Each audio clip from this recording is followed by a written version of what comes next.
Olá, bem-vindos a mais uma aula da série de português fácil e descomplicada. Hoje nós vamos falar de um assunto que foi muito pedido pelos meus amigos, colocação pronominal. Mas antes disso eu vou dar 3 avisinhos rápidos, antes da gente passar para a matéria. Os 3 avisos são os seguintes. Primeiro, que eu tenho recebido muitos e-mails das pessoas que assistem os nossos vídeos, e infelizmente eu não tenho podido responder todos eles. Então eu queria pedir desculpa para as pessoas que não receberam respostas minhas, tá? Eu tenho selecionado os e-mails que eu posso responder. A segunda coisa é que agora um dos meus alunos criou uma comunidade sobre a nossa série de vídeos, tá? Criou uma comunidade para mim. Vocês podem entrar, procurem lá no Orkut pelo meu nome, Diego Raigorodsky. Vocês vão ver tanto o meu perfil quanto a comunidade dos vídeos. Se vocês quiserem entrar, debaterem, criarem tópicos, tirarem dúvidas por lá, serão muito bem-vindos.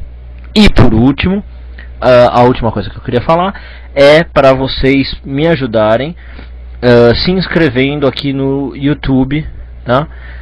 Porque desse jeito a gente sai assim numa dupla vantagem, na verdade.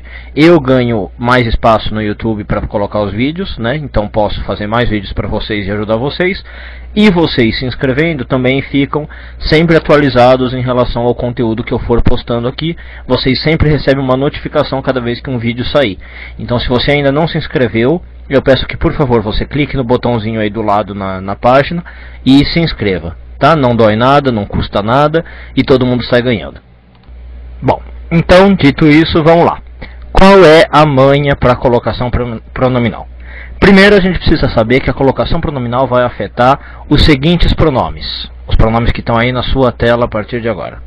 Os pronomes me, te, se, lhe, lhes, o, a, os, as, nos e vos. Então, esses pronomes, eles têm 3 posições básicas em que eles podem aparecer com relação ao verbo. Quais são essas posições?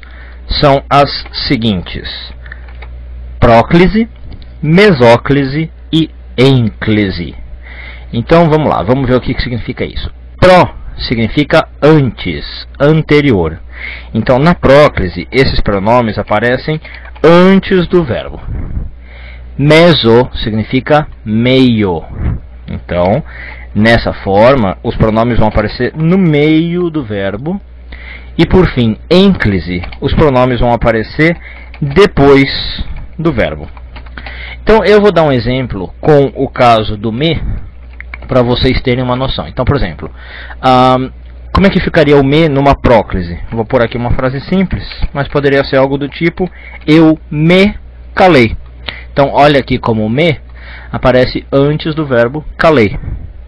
Se fosse numa mesóclise, ficaria uma coisa desse tipo aí: calar-me-ei. Tá? Olha, o me entra no meio do verbo. O verbo é calarei, certo? Calar-ei. E o me entra aqui no meio. Isso é a mesóclise, pouquíssimo usada no português, como vocês sabem, mas a gente vai precisar saber quando ela é usada. E por fim, na ênclise, o pronome vem depois do verbo, então ficaria alguma coisa do tipo... deixa eu pensar uma frase. Bom, eu vou usar a mesma, né? Calei-me. Ok? Só para ficar uniforme. Então, aqui eu teria o me aparecendo depois do calei.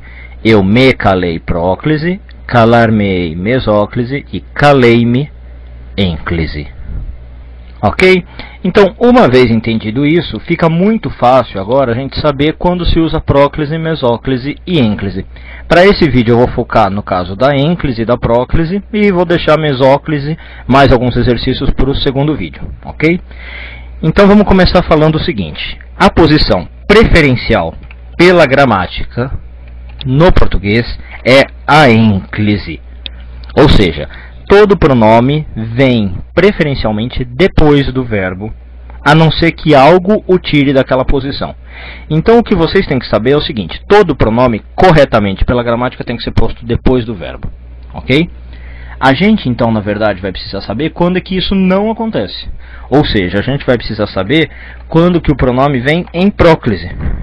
Você não precisa saber quando o pronome vem em ênclise, porque ele vem sempre em ênclise. Você só precisa saber dos casos em que ele vem em próclise. E para saber disso, existe uma regra muito fácil, uma regra muito prática, que eu chamo a regra do nariz de. Ok? Nariz com S, cuidado, né? Não é o nariz com Z. Bom, claro, a intenção é de lembrar do nariz com Z do órgão do corpo, mas aqui é nariz com S e D. O que significa essa regrinha do nariz? Essas letrinhas do nariz indicam que palavras vão atrair o pronome para que seja feita uma próclise. Eu vou explicar melhor. Então vamos lá. O N significa negativas. Então palavras negativas do tipo não, nunca, jamais, ninguém, ok? Vão atrair o pronome. O A significa advérbios, tá? Então são palavras do tipo hoje, amanhã, sempre, ok? O R significa relativas, orações relativas, que geralmente são aquelas que têm que, qual, cujo, ok? Então palavrinhas frases que tiverem que, qual, cujo vão atrair o pronome. O I é de indefinidos, então são termos do tipo tudo, nada, nenhum, algum, ok? Esses indefinidos. O S significa duas coisas, significa sujeitos, tá? Sujeitos atraem pronome, e significa também subordinadas. Se você não souber muito bem o que é subordinada, olhe o nosso vídeo de análise sintática que você entende, mas as subordinadas são aquelas que têm conjunções, né? Então, vai ter um mas, vai ter um embora, conforme, à medida que, né? Coisas desse tipo. E por fim, o D, que é o final do nariz, é de demonstrativos.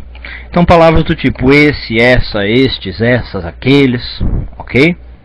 Então vamos ver um exemplo de cada um para ficar mais fácil, como se aplica a regra do nariz. Olha, eu preparei aqui umas frasezinhas. Por exemplo, não se meta nesse assunto.